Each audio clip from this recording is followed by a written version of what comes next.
Pretty good yourself? Doing well, sir. Thank you. Good. Beautiful day today, so we're taking advantage. Yes, it is. Was trying to have this meeting outside, but just couldn't make it happen in such short notice. Yeah, we're back in office, so I've been regrettably in office all day. So yeah, I agree. Awesome. Hello, Melody, can you hear me okay? Yes, sure, I can. Awesome. Thank you. Welcome. Thank you.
Good afternoon, Mr. Ken. Can you hear me okay, sir?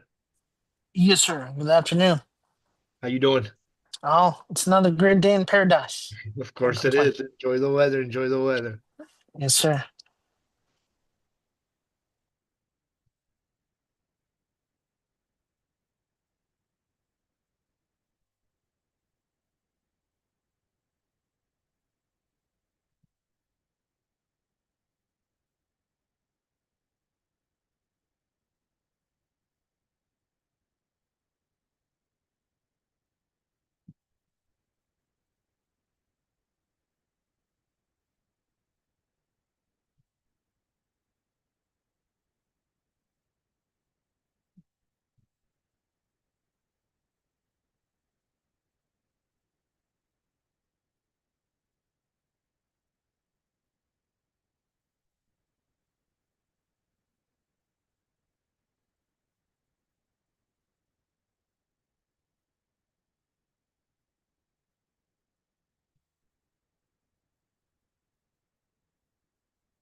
Good afternoon, everyone.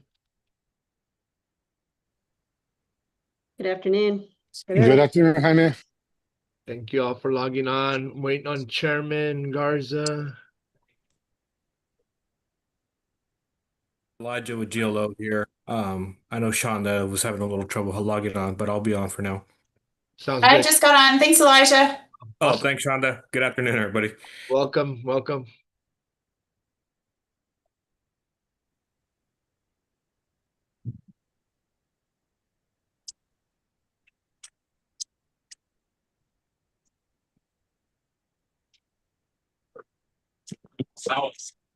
Oh, no. Oh.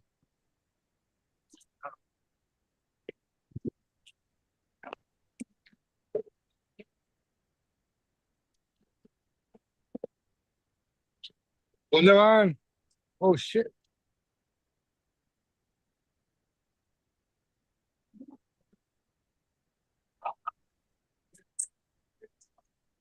Hey, Saul, hey.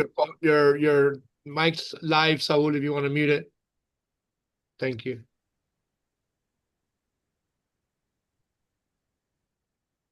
Good afternoon, Jaime. Lucio, good afternoon. Thank you for joining us. Mr. Allen, good afternoon. Good afternoon.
Uh, can can you hear me out there?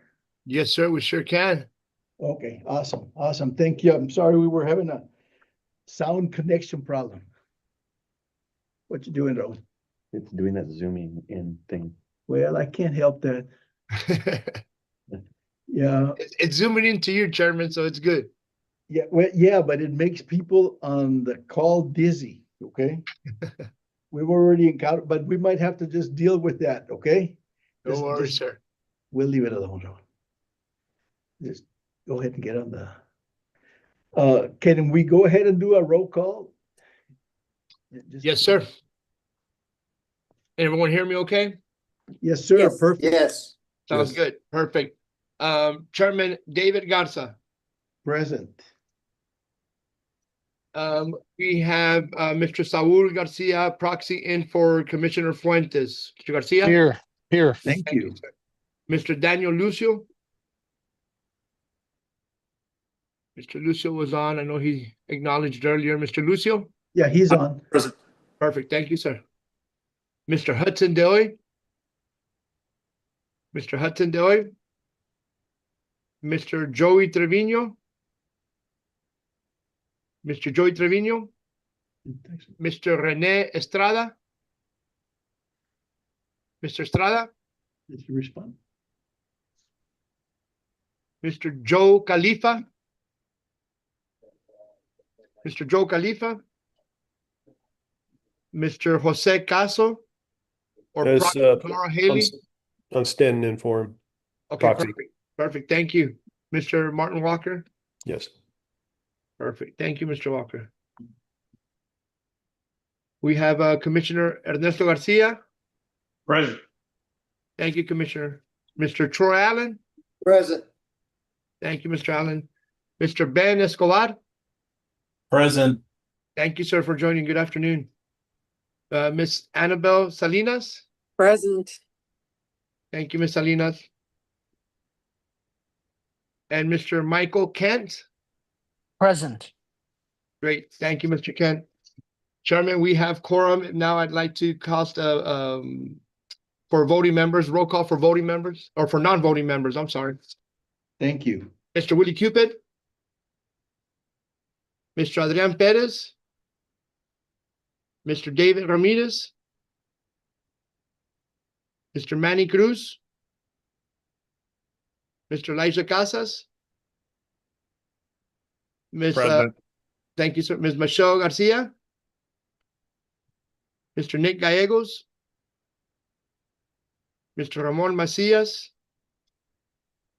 Ms. Shonda Mace? I'm here. Thank you, ma'am. Ms. Kara Smith? Present. Thank you, Ms. Smith. And Ms. Jamie McCool?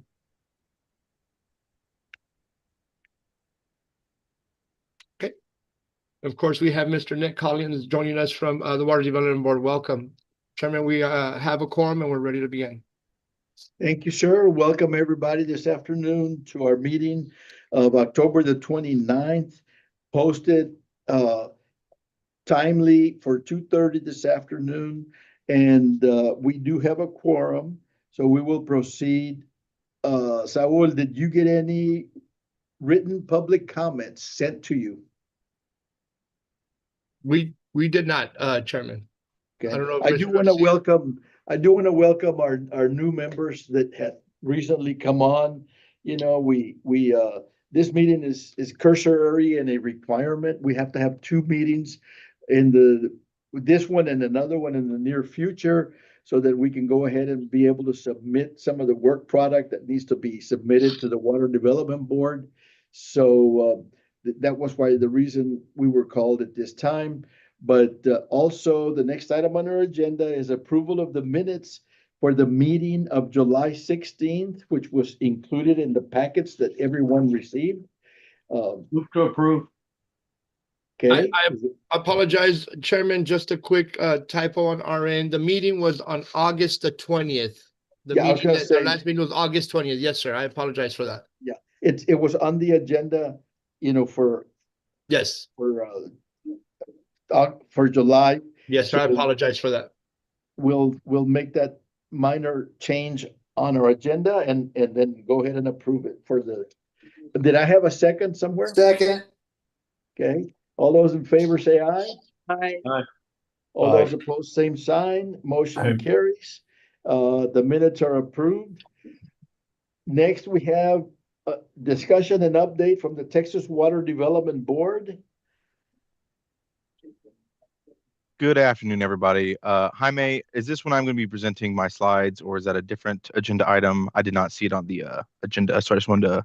It could be, Double check. it'll be on this one, Mr. Collins. Okay, This is yours, Mr. Collins. Okay? awesome. So I'll be going over some TWD updates, and then I'll be presenting. So the TWD flood planning staff is hosting an MS2 model upload workshop with Texas Disaster Information Systems, or TDIS, on Wednesday, November 5th, 2025, from 2 to 3:30 p.m. The link to register for this event will be sent by Flood Planning on 10/6. The technical memorandum is due to the board on January 7th, 2026. 7-day public notice requirement for meeting to vote on tech memo acceptance. And then on October 2nd, 2025, the TWB board approved an item related to task 5B to negotiate and execute contracts for consultants to perform FMEs for small and rural communities as selected by the RFPGs. And I will have a presentation on that here shortly. TWB also hosted a technical conference call on 9/12. The recording and slides are available on our website. The TWB provided RFGs with relevant documents for task 4B, including technical memorandum checklist, the technical conference call Q&A. Additionally, the script that is used by TWB to perform basic geodatabase checks was requested. This will be shared by TWB flood planning staff as soon as it is available. And then finally, On 10/9, the TWB sent an email blast to chairs, sponsors, and technical consultants with several important templates for Task 5B, which are for FMEs for small communities. This included the FME scope of work template, the FME community affirmation form, and the FMX one-pager templates. And then I'm going to start my presentation. If I may, would like to give me approval to share my screen, or if he has the slides up. Jaime, can you share? Allow Nick to share with us? Yes, sir. Thank you. Should have access.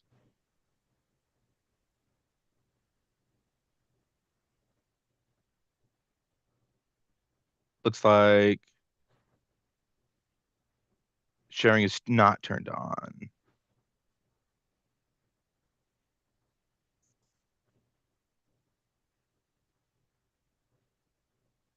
Oh, there we go. Great. You should be good, Nick. Yes, thank you so much. Perfect. Thank you. And then, ooh, wrong screen.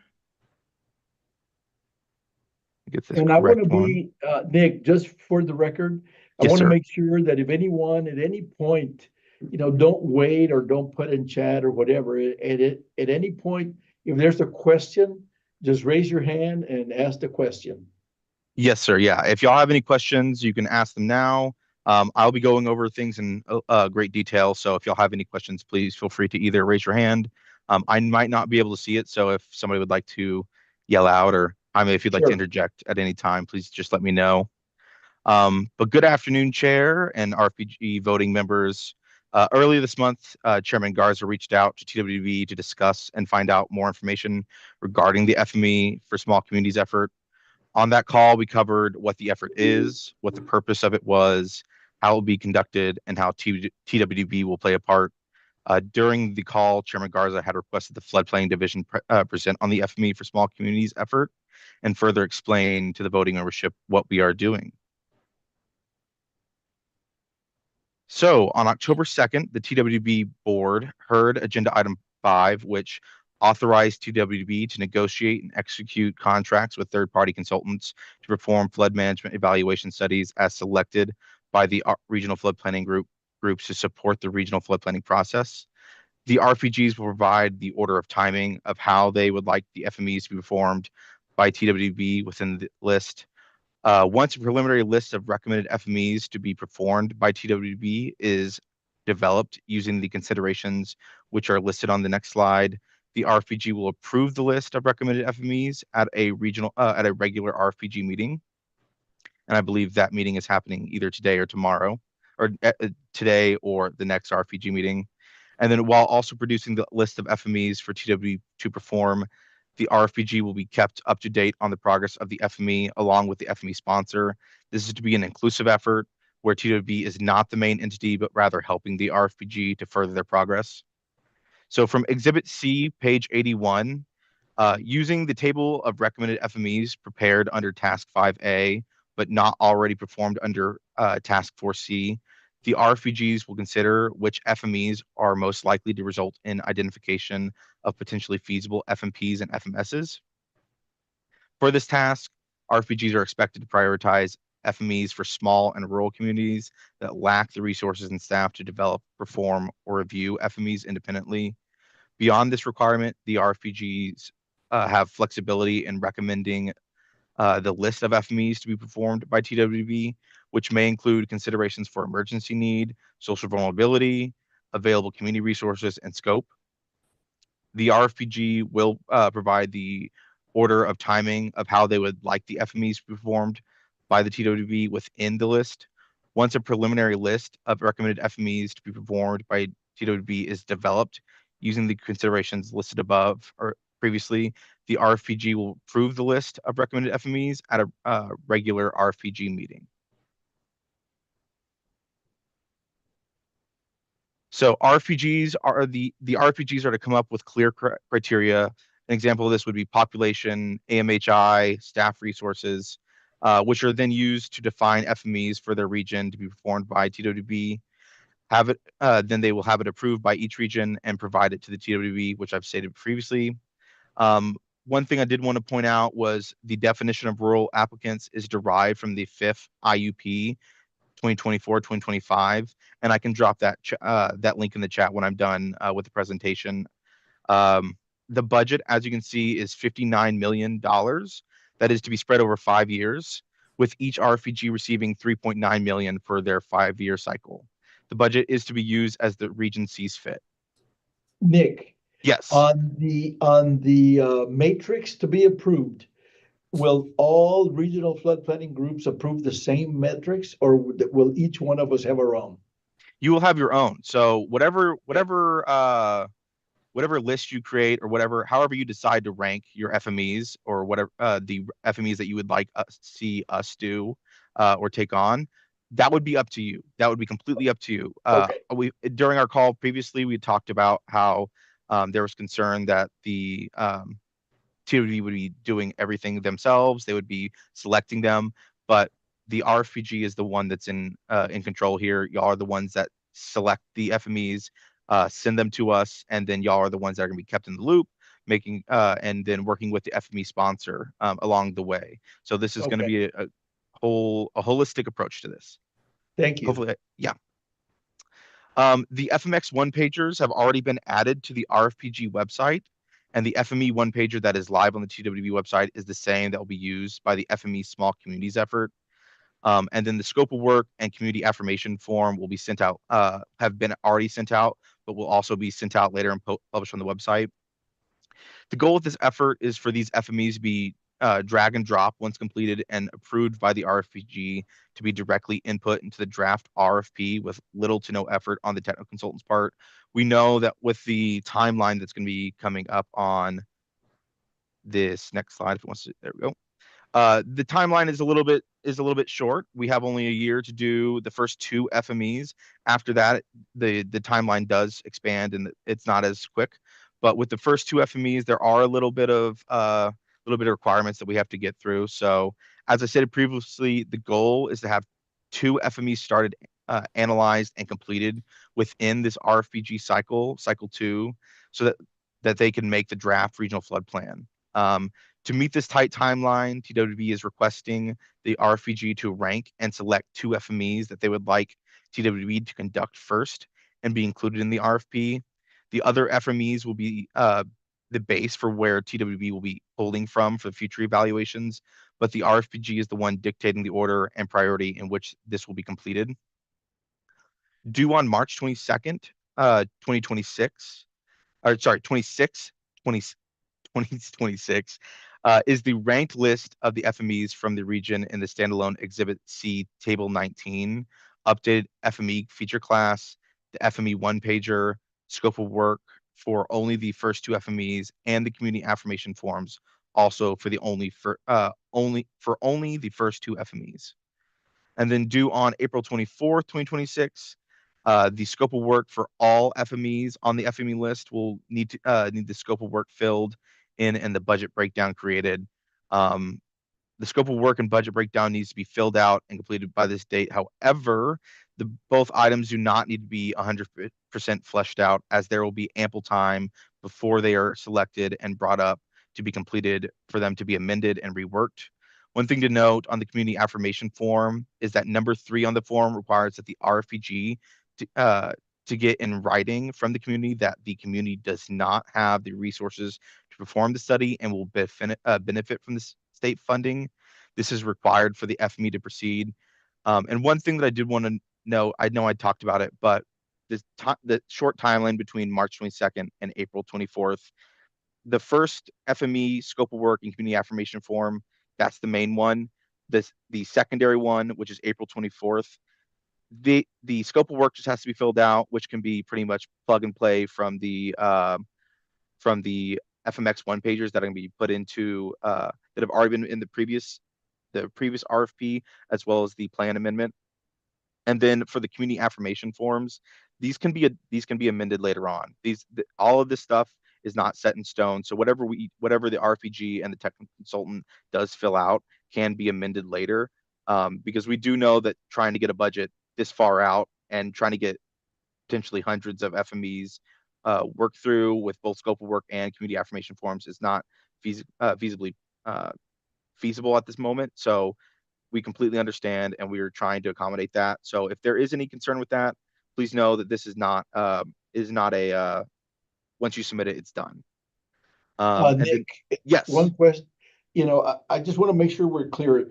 It's the previous slide that you had, or a couple of slides back, the $59 million that you yes, showed us that is going to be utilized by yes. these folks. Is this going to be divided equally by all of the regional flood planning groups, or is it going to be 10 that have more of the rural area? How is that going to work? So for the first cycle, it's 3.9 million for each region for both the first two FMEs. So after that, I do not know, because that is something that I've not been privy to. Well, But no, but the first yeah, cycle is what we're interested in. correct. Okay? Yes, Okay, so that's going to be 3.9 per region. per region for the first two FMEs. Yes, sir. Okay, okay. Yes, sir. That answers that question for me. Yes, sir. Did you have another question at all? No, Okay. no. Alrighty. And It's a then lot of information you're throwing yes, at us, and I know, I just want to, we have some new folks on board, so I yes, want to make sir. sure that they hopefully don't get too concerned, folks on the line with Yes. all these acronyms that we're using. Slowly you will acclimate to knowing what they stand for and how they work. But, some of the questions I'm asking to make sure that hopefully that gives them a little background on No, where we're going. no, I appreciate that, Chairman Garza. I know this is a lot of information, so if anybody has any questions, if anybody would like me to clarify anything, please do let me know. Like I said, there's a lot of information in these 5-6 slides, so bear with me, and hopefully your eyes don't glaze over too much. But we're going to move on to the proposed timeline. So here's the proposed timeline that we currently have set. For January 7th, 2026, the tech memo submission deadline. TWB then confirms the receipt. There's a 30-day review period for TWB, and then TWB accepts notice to proceed or rejects tech memo.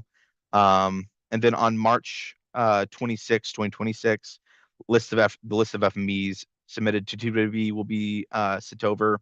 And then April 24th, like I talked about, the scope of work for FMEs submitted to TWB. We then have the task orders are executed by with the TWB consultants in May 2026, where the RFG will also have time to be updated.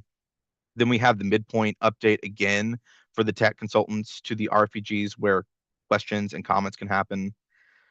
Finally, or when we have on February 27th, 2027, the FME draft report completed and ready for official comment and review by RFPGs, with the identified FMPs included. So if any FMEs do come out of these FMPs come out of FMEs, these will also be in there. And at any point along this process, if there is anything that we can do to improve the cycle, or any comments that y'all have, please do pass those along. I will make sure that those get passed along to the FME manager, and make sure that they're notated.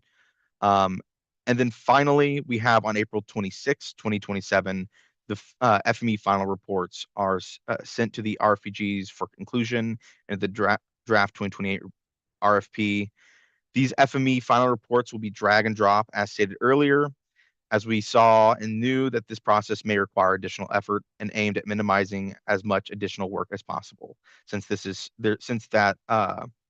the FME final reports and the draft plan are so close to together. We've had a technical conference call with the tech consultants, and they did express some concern about how close it is. And we will work with them on how to best do this. For the last slide here, the things that we would like to highlight and emphasize is that, didn't change over. The things that we'd like to highlight and emphasize is that for the FME small communities effort, that the project scopes should be prioritized for ones that can be completed in less than a year, fit within the budget allocated to the RFPG, and fit the scope, study scope, and are proportionate to the study size. Finally, the first two FMEs only if TWB and acquired tech consultants determine that the FME cannot be completed during the cycle. the FME will be skipped and the next FME in the rank list will be selected.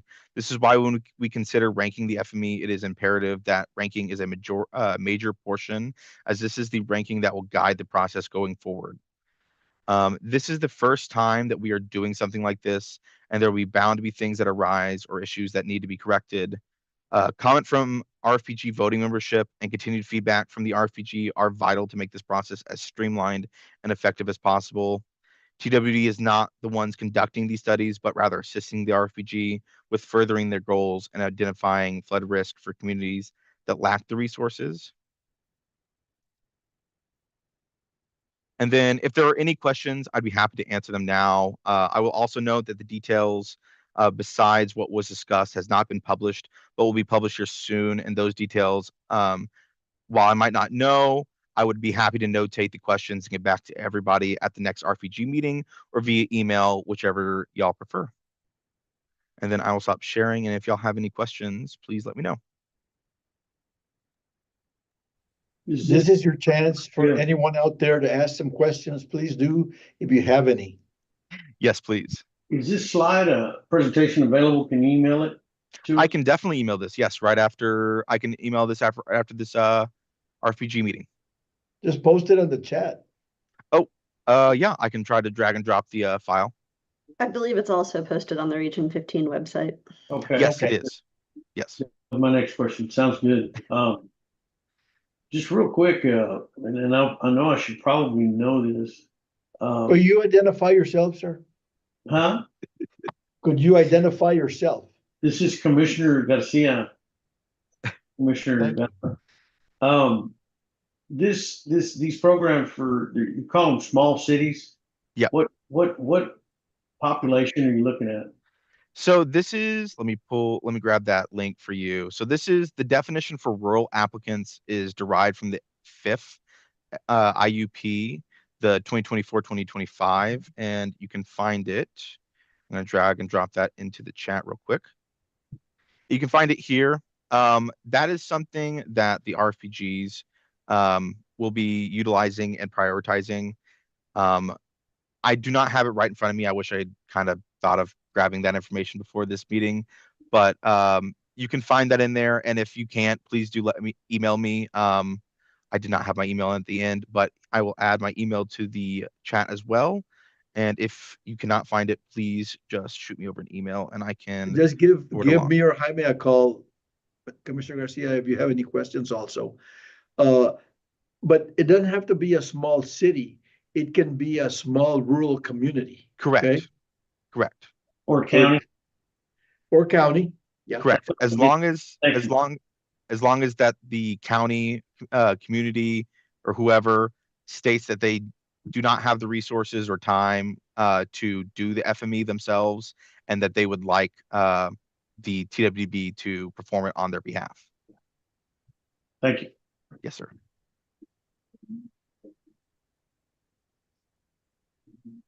Any other questions?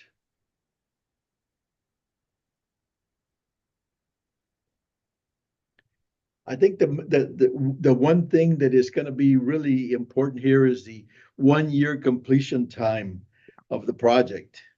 You know, that's going to put a little squeeze on folks in making sure that it get done very timely. Yes, sir. Commissioner, if you don't mind, this is Andy Ernest with rates. If I could ask a quick question. Go ahead. The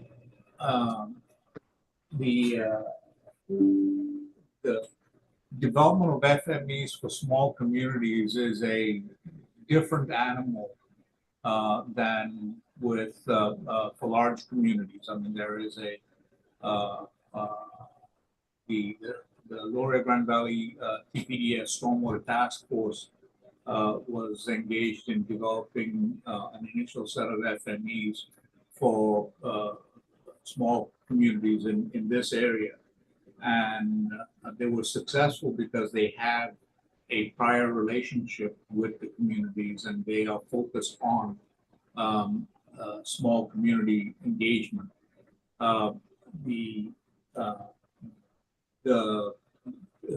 My understanding is that the the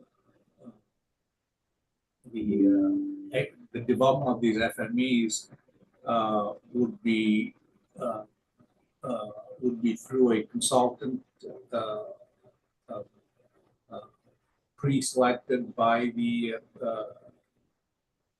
Water Development Board. Is that correct?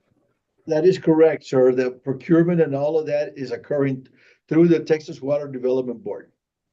And these consultants are the ones that are have been historically focused on the large communities, the ones that the projects that have a high potential benefit cost ratio. Well, remember the matrix of these and how they're going to be ranked are going to be done by this group, the flood planning group. Okay, so we're going to be the ones that set the matrix for what we would like to focus on for some of our rural or smaller communities or regions or areas. Okay. And then that matrix will be provided to the consultant to develop the FMEs for the. No, that is going to be provided so that we can rank what comes in from the consultants. I see. And Nick, has the consultants been chosen yet by the Water Development Board for each one of the regions? So they have selected 5 tech consultants, I believe, that I know of off the top of my head. All ACOM, half, and F&I for sure are on that list. I believe there are 2 others that I do not know off the top of my head. And hopefully that is public information. If not, that is that is unfortunate. No, but it was part of the meeting notes from okay, the good, Water good, good. Development Board.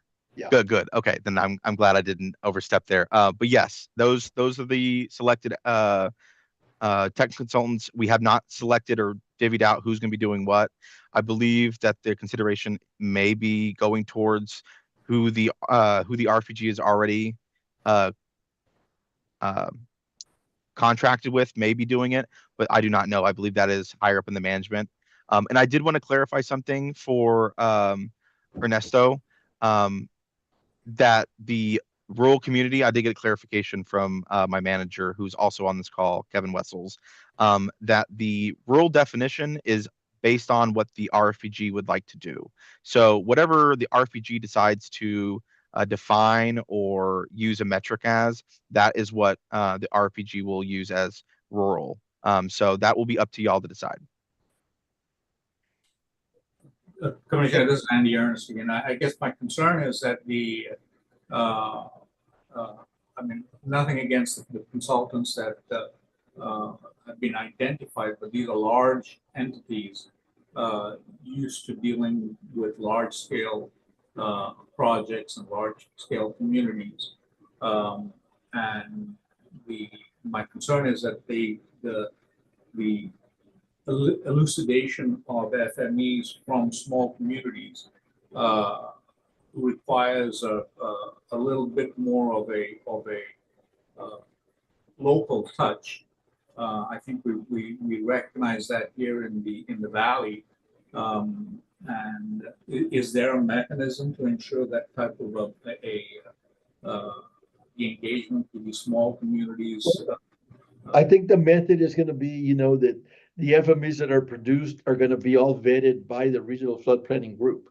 So if we're not satisfied, we're going to have to just get them back to the drawing board. But in the past, as you well know, they've subcontracted some of those outreach services to different folks that will allow them to make sure that we are as inclusive as possible. The intent of the Water Development Board is to make sure and include areas that have been left out from the current plan as being looked at. So they're just trying to be more inclusive. So I know that Ann Whitco is on the call with half, and Christina Leal is on the call with half that have done the work for us and led that effort down here. It would stand to reason that since they already know the area, that they would hopefully be the ones that would be chosen to do this for the Water Development Board and available to us, but we don't know yet, of course. But they already know and have used a mechanism to do outreach that has been successful for us, and they just need to expand on it. Okay. That makes sense. So that the RFPG has the flexibility to define how the engagement with the communities is, or encourage the consultant to utilize that. So, Yes. thank you. Any other questions? Troy, was that a question? No, that's a drink.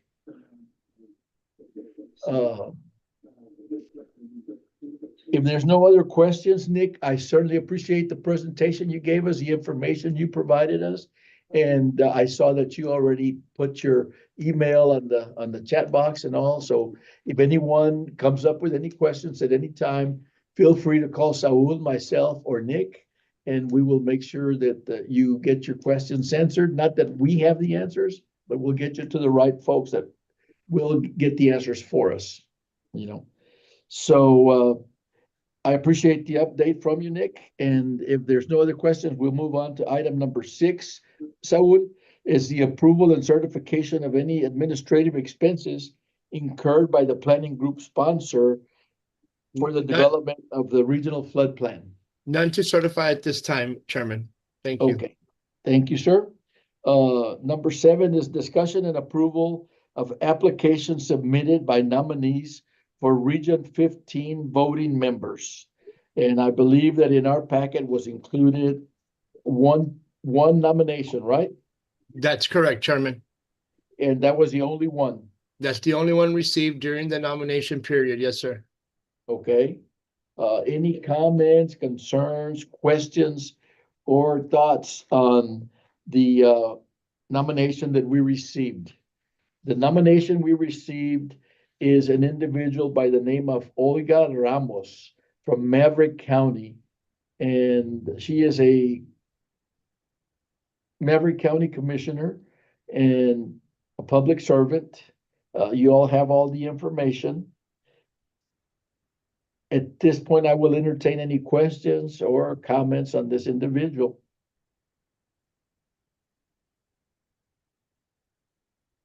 If not, I'll entertain a motion to either approve or not approve her application. Second. Moved in second. All those in favor say aye. Aye. Aye. All those opposed, same sign. Motion carries. Ms. Olga Martinez Ramos will be added onto our roster. I will reach out and make a personal call to her. So I will make sure that you send her some information, all the relevant links, and the 108 hours required of continuing education that she's going to have so she can catch up. We'll send her a letter in writing also, Chairman, to notify her. Jaime, I'm sorry, that's all. I'm talking. No worries, Chairman, but I will make sure I notify her in writing as well. Thank you. Yes, okay. So that is taken care of. We look forward to joining us. And any other pertinent information, especially for our newer board members that have just come on, please, any of you, if you have any questions, feel free to call. We are available. We will try to answer questions for you as we can. And, don't be shy about asking questions because we're all not experts, unfortunately. Item number 8 is discussion and update on technical consultant. Jaime? I believe that was going to come from half, Chairman. Yep. Good afternoon, everyone. Let me I didn't know it was Christina or Miss Ann, I believe is okay, Ann. Presenting today. Do you need to Yep. share? Yeah, I'm getting it right now, I think. Okay, there you go. Y'all can Thank see it? you. Okay, great.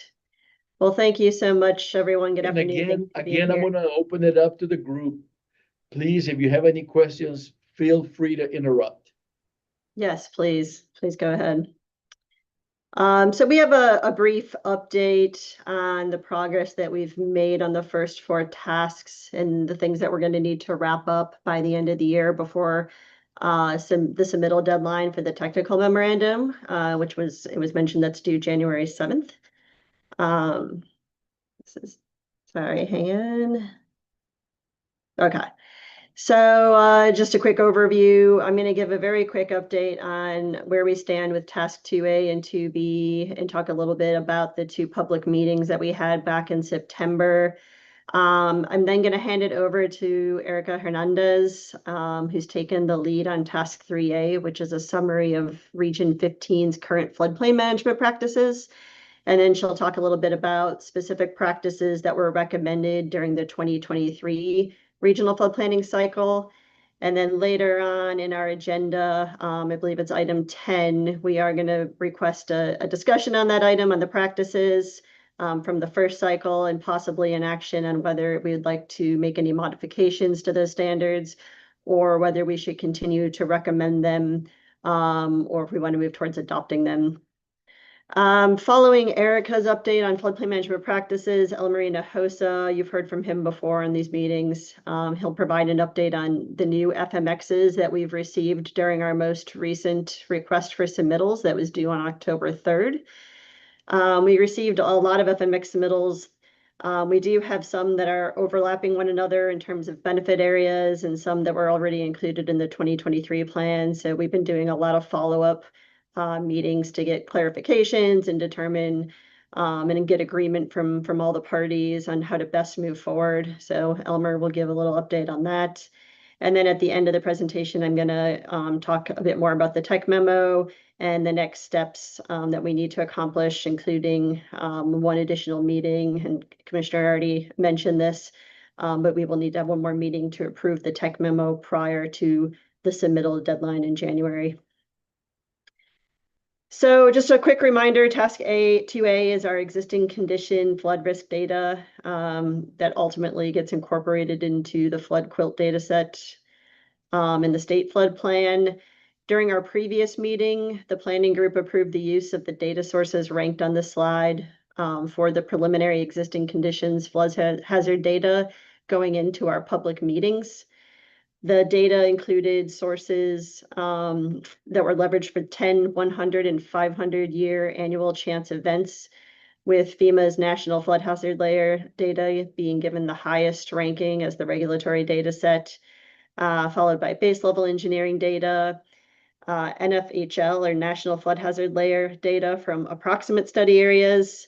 Then we had First American Flood Data Services, and then we had some other regional sources. And specific for our area, there was some data generated from GLO's River Basin Flood Study that covered portions of Hidalgo and Willacy County, and that data was incorporated into our existing conditions flood quilt.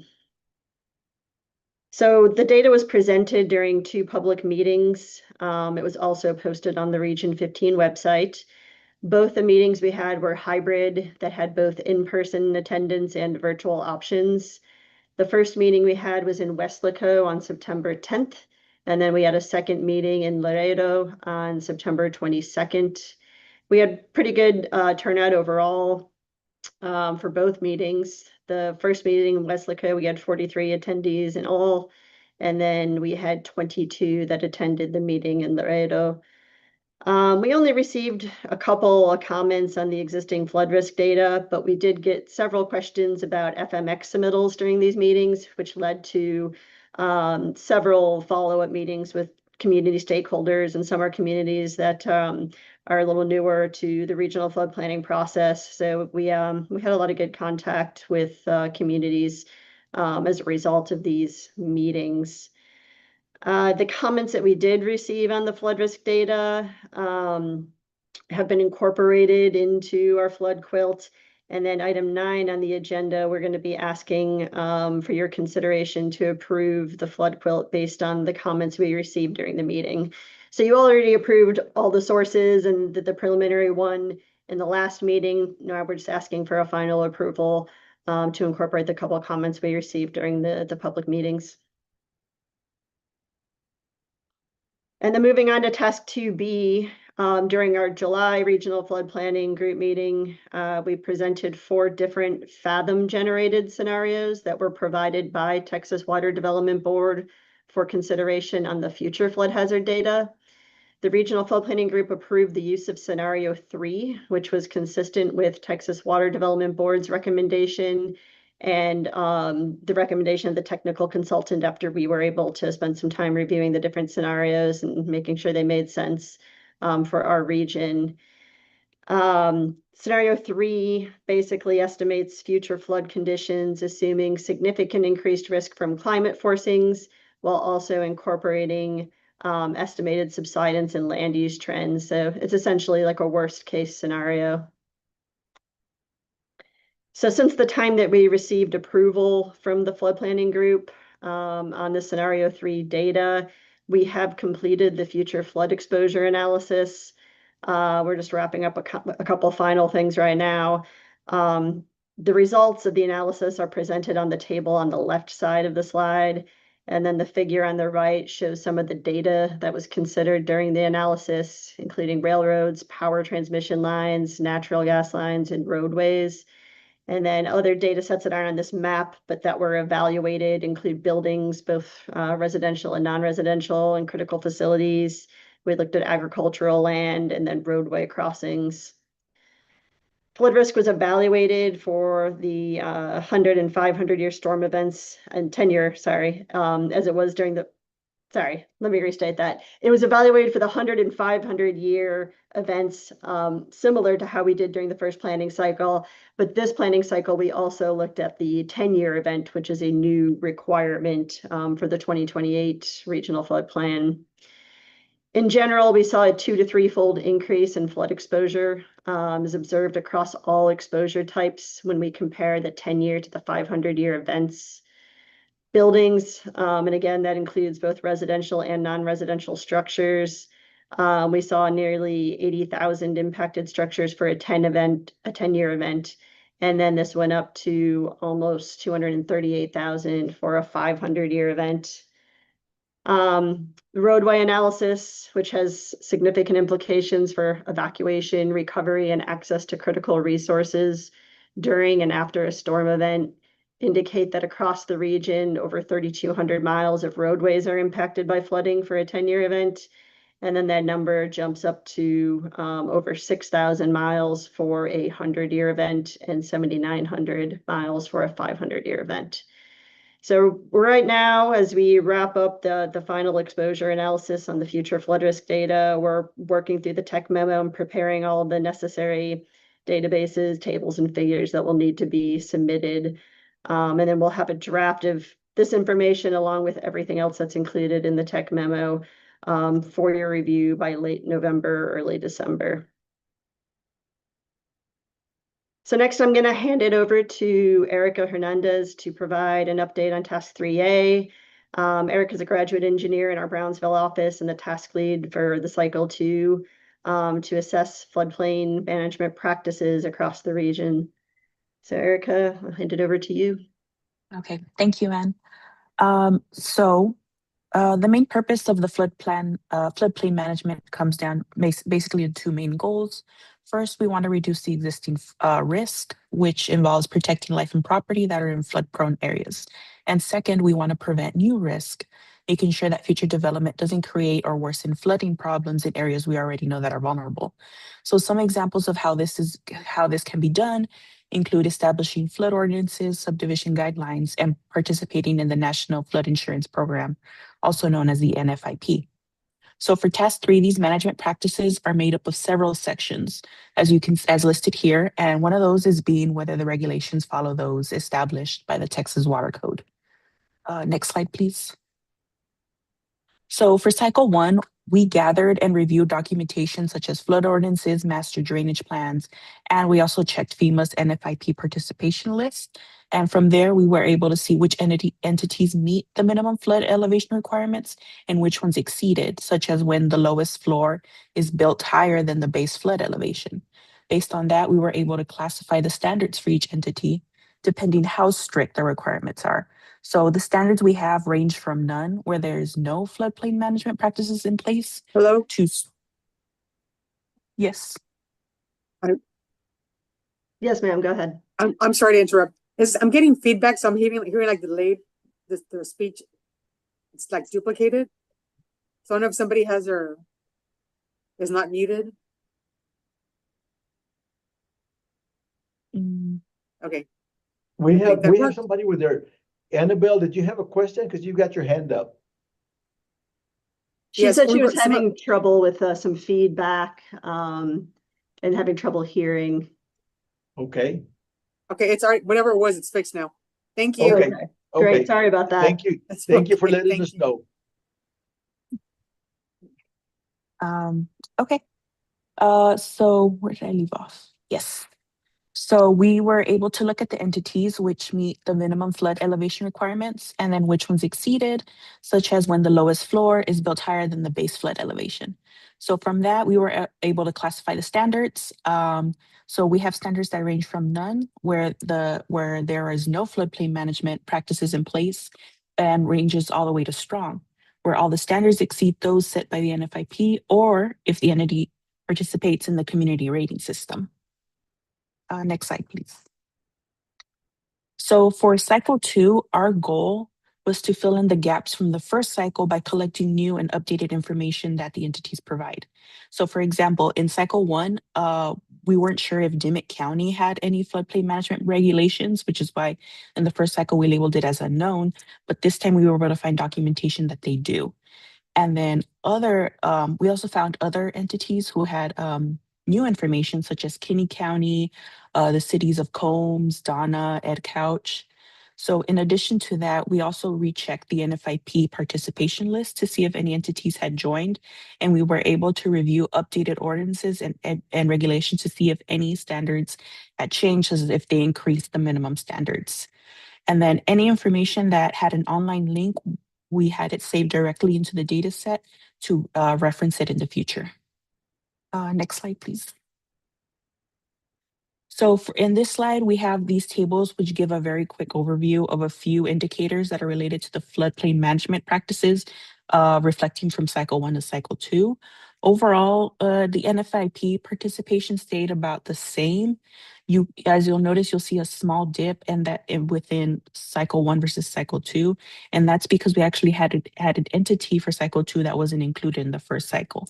And that, along with some data cleanup that we did, it caused a bit of a fluctuation in the reported percentages, especially for counties and cities that ended up having standards higher than the NFIP minimum. Next slide, please.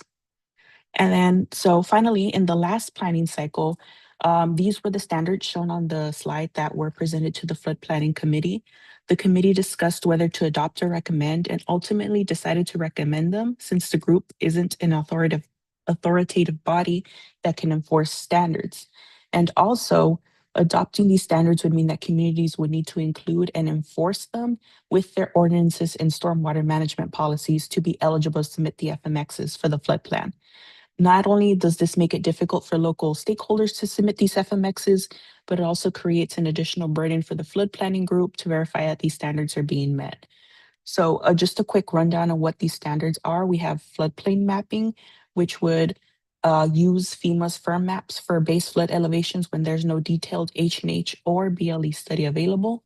You have buyout programs, which recommend buyouts in areas when it's not feasible to reduce flood risk through other means, essentially helping people relocate to safer areas if there's funding. For storm drainage, for new construction, design underground drainage systems for a 25-year storm. And we should also make sure that the 100-year storm stays within the right-of-way. For roadways, when it comes to existing structures, for curb and gutter streets, there should be a design for a 10-year event to stay below the curb, and for culverts, a 25-year design should be implemented or recommended to be implemented. And then for the building elevation, it's recommended that they set the finished floor elevations 1 foot above the 100-year base flood elevation, whether it's riverine or coastal, whichever is higher. And these would apply to new retrofitted and coastal construction projects. Next slide, please.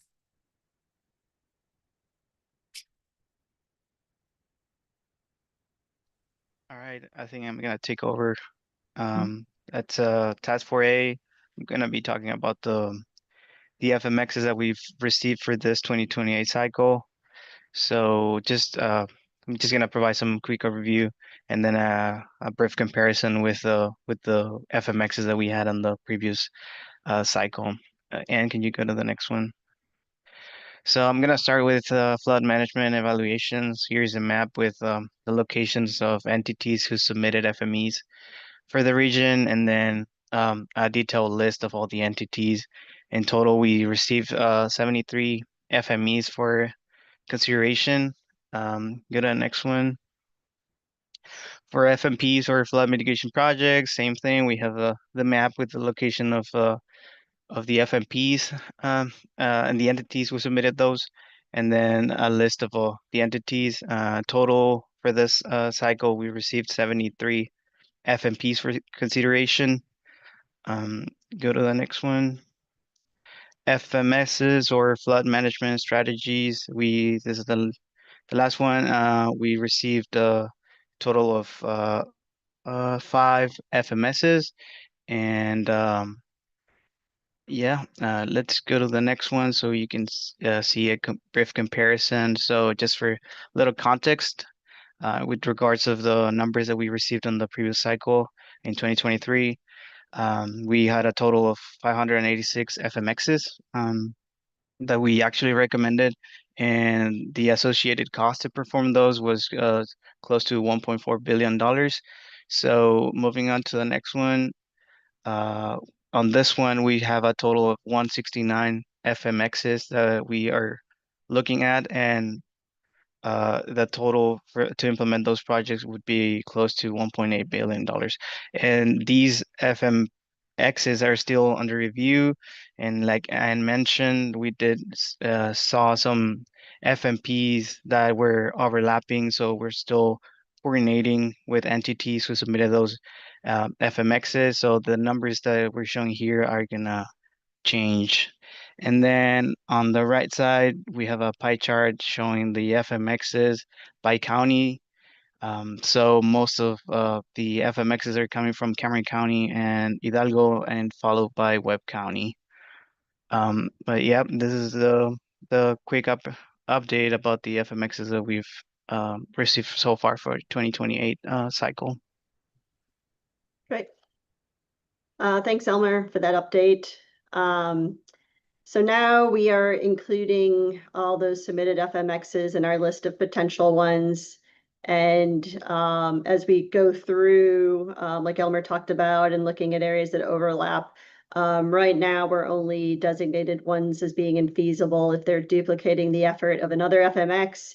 And we're only doing that, we're coordinating with all the entities that submitted to make sure everybody is on the same page and in agreement about how to best move forward.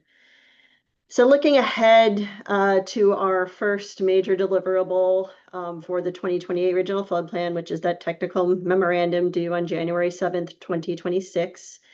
That's right, that's a typo. It says 25, but that should be 26. We do need the Regional Flood Planning Group to review and officially approve the tech memo prior to submittal.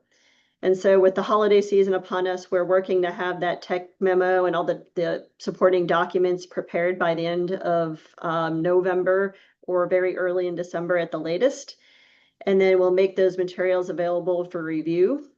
And then we'd like to propose a regional flood planning group meeting on December 10th so that we can receive any comments and then hopefully approve the submittal of the tech memo before the holiday season. So we're not trying to have to schedule meetings in the middle of the holidays. We're also going to be coming back at that December meeting. So the onus is on you all, and because you need to have that ready for us to review before the 10th and allowing us to have at least 4 or 5 days or 7 days, preferably prior to the 10th, so that the information can be sent out to everyone. Correct. Yes, sir. And we do, we're trying to get that done by the end of November. So we do intend to send that out at least a week and hopefully more prior to that December 10th meeting date that we're proposing. We also will have a recommendation from our working committee on the floodplain management goals that was discussed during our last meeting, because that also will need to be approved with the tech memo submittal. And so that group has already met on 3 different occasions. We've had about an hour to an hour and a half meetings each time. We've gotten through the majority of the goals. I think we need about 1 more meeting to wrap up the remainder and to formulate a recommendation to the group as how to move forward. And so we also intend to send out a document that summarizes the recommendation in advance of the December meeting. And then we can just provide a quick overview on the recommendations during that meeting and address any questions. And then hopefully take action at that meeting on the goals as well. And I will add that when we approved all of those goals and objectives that we have, you know, we were brand new to this. Everyone was brand new to this. We might have been overly ambitious and visionary in regards to what we wanted to see. I don't think it's a problem, but I think it probably has become a problem because it's more difficult to achieve those particular I don't know what to call them, objectives, I guess, you know. So I hope that the technical committee gives us some good workable recommendations that are a little more feasible for us to make sure that we can live up to. Yes, sir. We have been discussing a lot of those things, and I think some of the challenges just being able to obtain and track the data that would be required to monitor the progress towards the goals. So those are some of the things we're talking through right now, and we'll include in our recommendations at the December meeting. Thank you. Sure. So Jaime, that's all I really have on the presentation, unless there's any other questions from anyone. Any questions from anyone for Anne or anyone on her team in regards to what they've just presented on the tasks? I have a quick question. Sure. When you were showing us several screens ago on the roadways and you said the pipeline, the gas pipelines, is that taking into account the ones that are being developed right now? Like I know Bay Runner's doing several. If they're currently under construction, that's probably not reflected in this data set yet. Normally I as don't- those that have been already built and as built approved, okay? Okay. Okay, thank you. Sure. But thank you for asking, Annabelle. Any other questions, concerns, or comments?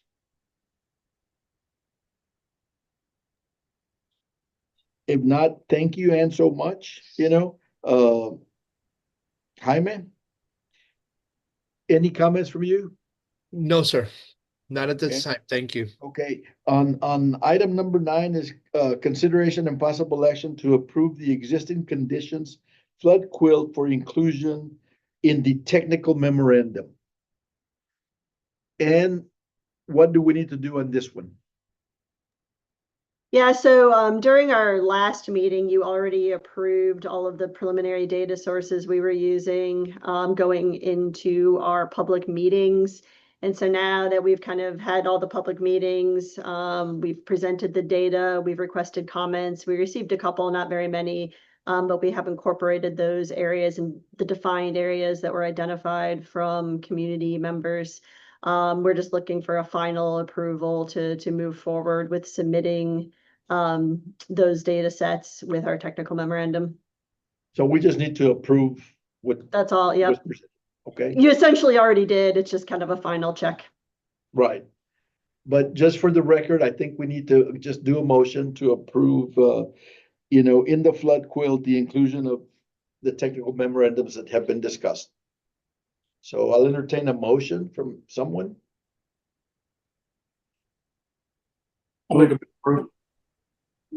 Daniel, thank you. Second? Second. Okay, I think that was Annabelle that came in first, so we'll put you down, Annabelle. All those in favor say aye.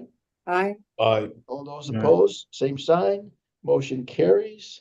Item number 10 is the discussion and possible action on revising, recommending, and/or adopting flood management from the 2023 Regional Flood Plan. And Yeah, so that was the information that Erica had presented, those floodplain management standards.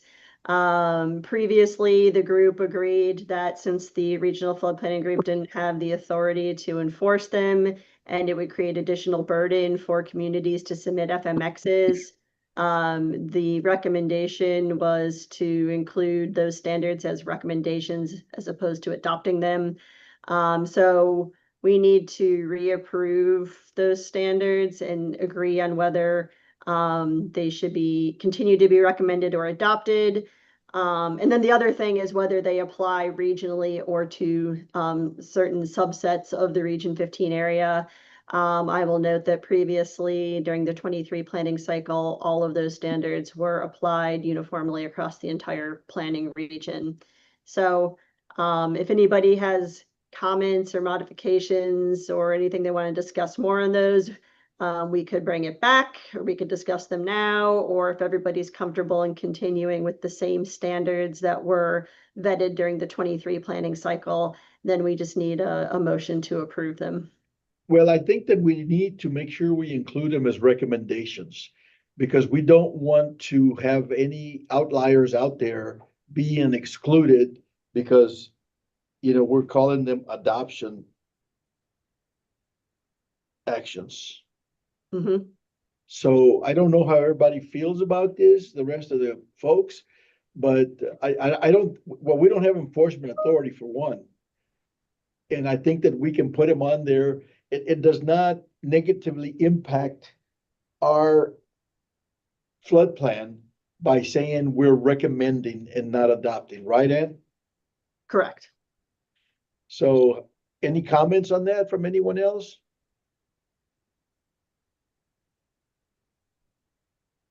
If there isn't, I would entertain a motion that we say recommending, not adopting.